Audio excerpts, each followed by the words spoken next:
Il-Malta Employers Association saħqet fuq l-importanza li l-proposti li jiġu preżentati fil-manifesti elettorali tal-partiti politiċi ikunu costed u ppjanati bl-akbar reqqa.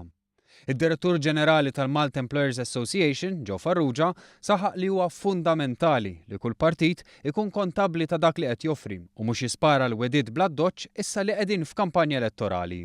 Fil-fatt saħqet dwar dan ukoll il-President tal-Assoċjazzjoni Dolores Sammut Bonnici. Żgur li għandhom ikunu kosti għax adapetada dawn jridu jiġu affaċċjati il-kost tagħhom u ovvjament ħajkunu iżjed sostenibbli mbagħad li jitwetqu. Meta dawn il-proposti jiġu hekk msemmija u forsi għadhom ma sarx il-preparazzjoni adekwata għalihom, nemmen li jridu jiġu indirizzati b'ċertu serjetà għal quddiem biex jiġu attwati. Fl-aħħar ġimgħat l-istimi tal-manifest elettorali kienu kwistjoni ewlenija. Għax fil-waqt li l-Partit Laburista ħareġ bi proposti studjati u dettaljati, il-kap tal-Oppożizzjoni qal li se jkun qed jagħti dettalji mitjum wara l-elezzjoni u tenna li l-costings mhux l-iktar importanti.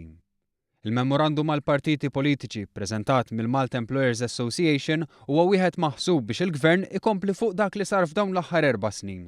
Fil-fatt Farrugia saħaq li fil-waqt li l-memorandum ta' 4 snin ilu kien wieħed blan li f'Malta jonqos id-deficit, issa lan u li l-kisb ekonomika li ksibna permezz ta' surplus tkompli tinkiseb fis-snin li ġejjin.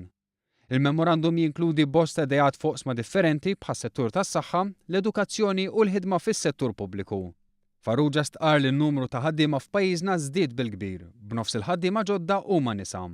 Dan jawgura tajjeb għal pajjiżna, madankollu Farrugia wissa kontra il-blanket incentives li huma maħsuba li jolqtu lil kulħadd irrispettivament minn jekk wieħed għandux bżonnhom.